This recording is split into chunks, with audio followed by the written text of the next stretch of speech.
Thank you for being with us. I'm Jenifer Griffin. I'm the national security correspondent for Fox News. I'm based out of the Pentagon.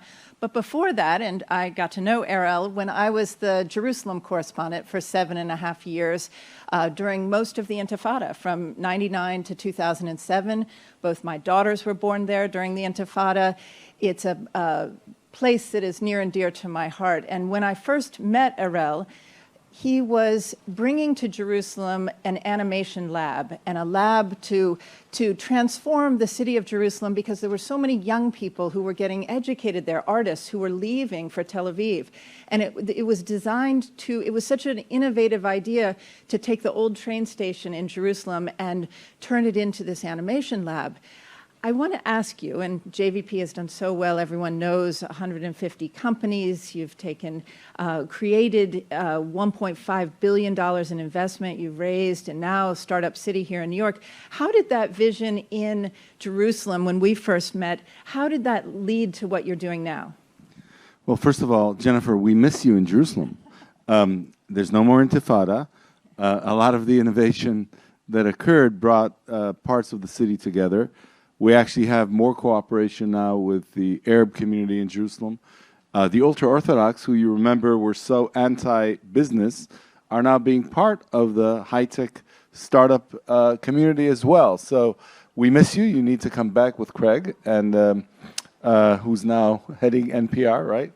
He's the national security correspondent for NPR and was with New York Times when we were in Israel. Yes, yes. So look, I think that you remember at the time in Jerusalem where you were covering the Intifada, as a parent, I was afraid to send my daughters on the buses to school. We were afraid to go into a cafe because we didn't know who would come in the door and maybe blow themselves up.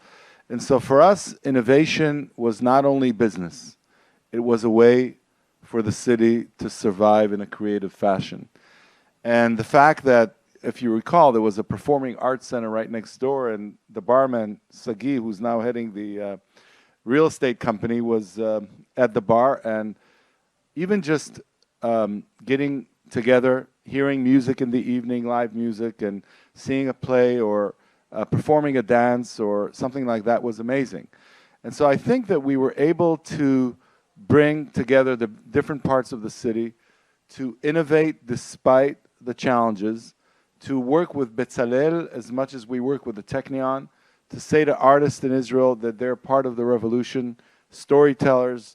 There's the film school in Jerusalem, if you recall. Today we're building a program called the Business of Arts in Jerusalem. And I think it gave light to the city. And a lot of the things that I've studied and learned then, much like Robert De Niro revived Tribeca with the Tribeca Film Festival, arts are something which give hope to people, and innovation for Israel is a bridge between communities and a bridge to the world. So, not to put too fine a point on it, but I remember during that time when I gave birth to my second daughter, it was on the eve of the Iraq War, and we were given a gas mask tent for our crib when we left Mount Scopus, Hadassah. So Israel has changed so much. So any investor who doesn't understand those changes really is missing out. Tell me, what are you doing in New York? So New York is happening. If Israel wants to, what we told New York is this: if you want to give the West Coast a battle, you partner with Israel. If the West Coast is the U.S. technology hub, if you partner with Israel, you become the international technology hub. So there's about 650 Israeli startups in New York. A lot of our ideas need to get to the market. The market is here in North America, in Europe, in Asia, and people need to be versed with the culture that they're going after. A Chinese startup is Chinese. An American startup is American. An Israeli startup is a mini multinational. And so we're here in New York. We're creating a little kibbutz in Soho. So we have about 35 companies at our hub, all of which are scale-up companies. We don't call it an incubator. We call it the unicorn stable. And they're all 20 million, 30 million, 35 million, trying to get by. And they're connected to Jerusalem. They're connected to Tel Aviv. They're connected to Beersheba. They're connected to the Galilee. Cyber, AI, fintech, food tech now.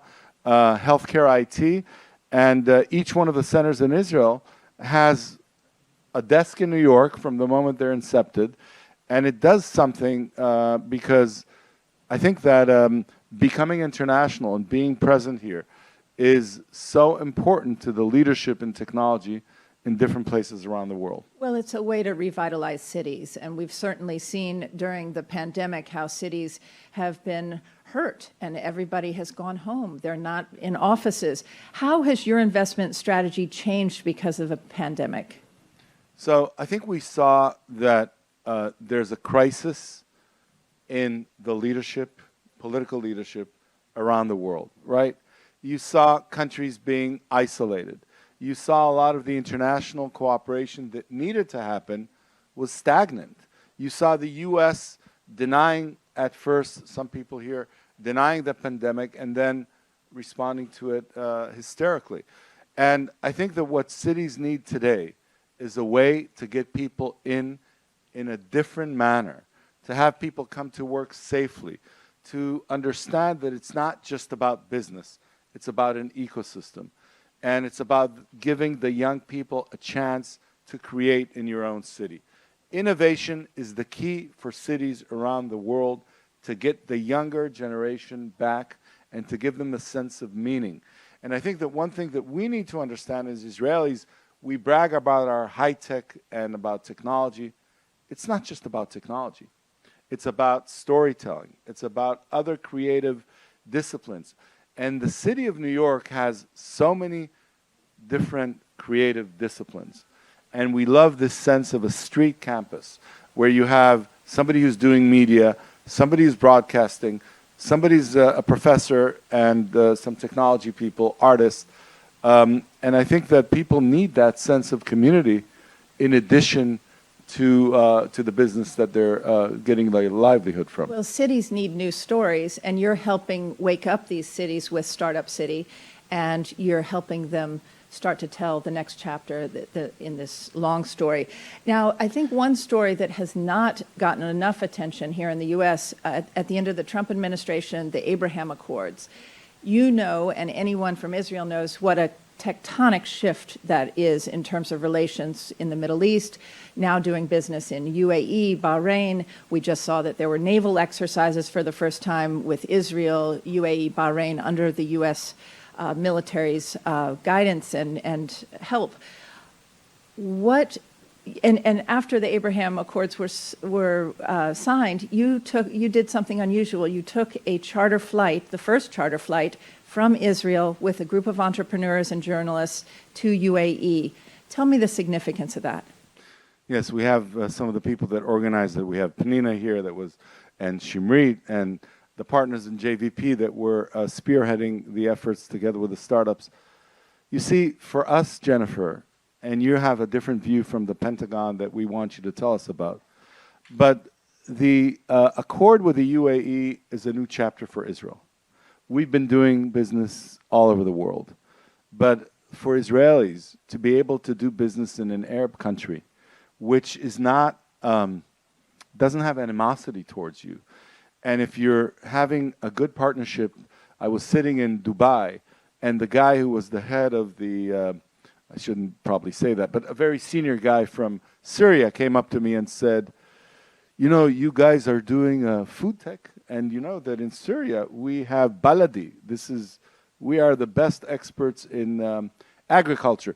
Do you think that we can be able to work together in the future? And you know, for me, as an Israeli, this was a moment that was so important, and so many of the CEOs here and so many of the people are bridging, are creating the first bridge even before the politicians, because the Middle East needs a new paradigm in terms of cooperation. There's so many countries that are willing to cooperate around water and agriculture and healthcare and food and fintech and innovation, and they need jobs. So I remember we talked about 10 cities, 10 ideas, 10 projects that can change the way you think about the Middle East, whether it's Dubai or Abu Dhabi, or whether it's Riyadh or Cairo or Amman or Casablanca or Tunisia. It's time that the younger generation comes with some concepts of win-win strategies against the extremists, but for those who want to build something.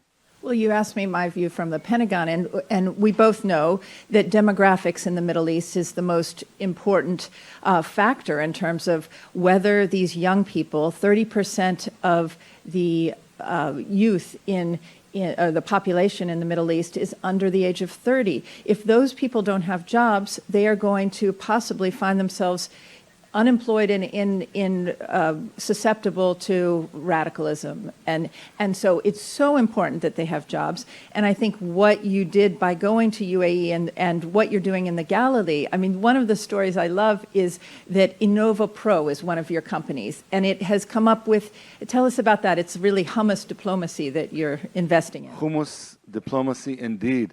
So there's a great CEO, Tali, that is leading it. And since the world is undergoing massive attack on climate change, and since we won't be able to continue to slaughter about 5 billion cows a year to get our major source of protein, new strategies of vegan proteins are being introduced, and they need to be tasty, otherwise people don't eat it. So from the Galilee, where many many messages came from, is now bringing the message of food tech and ag tech. The Galilee, if you recall, is on one hand close to Lebanon and probably far from the center, but on the other hand has the highest mountains, the lowest valleys. You can grow anything from cherries on top to avocado and bananas in the valleys. And together, the Druze villages, the Arab villages, the kibbutzim, the moshavim, Kiryat Shmona, Tzfat, some of the other villages are creating a major initiative. And one of the things that I wanted to ask you, because you talked a little bit about the region, is something that I think most of us in Israel missed. The fact that from the Pentagon has a different view around Israel, and that Israel is now under the central U.S. command.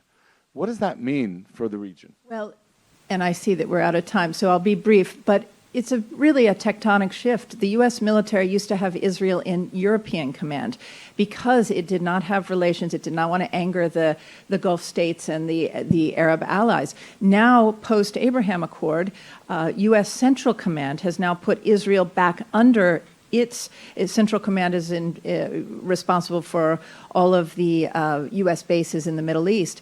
Now that allows you to integrate in the investment opportunities in terms of defense cooperation now that Israel and UAE and Bahrain, where the U.S. has some of its largest bases, that is going to present some major opportunities. And what I love about your story in the Galilee and how you're not only trying to rehabilitate these cities and these communities, but you're not only just trying to make money, you're trying to save the world. So as you help write this new story, as the cities wake up from the pandemic, we'll all be watching JVP and what your next startup city will be. Thank you, Jennifer, and we're waiting for you in Jerusalem.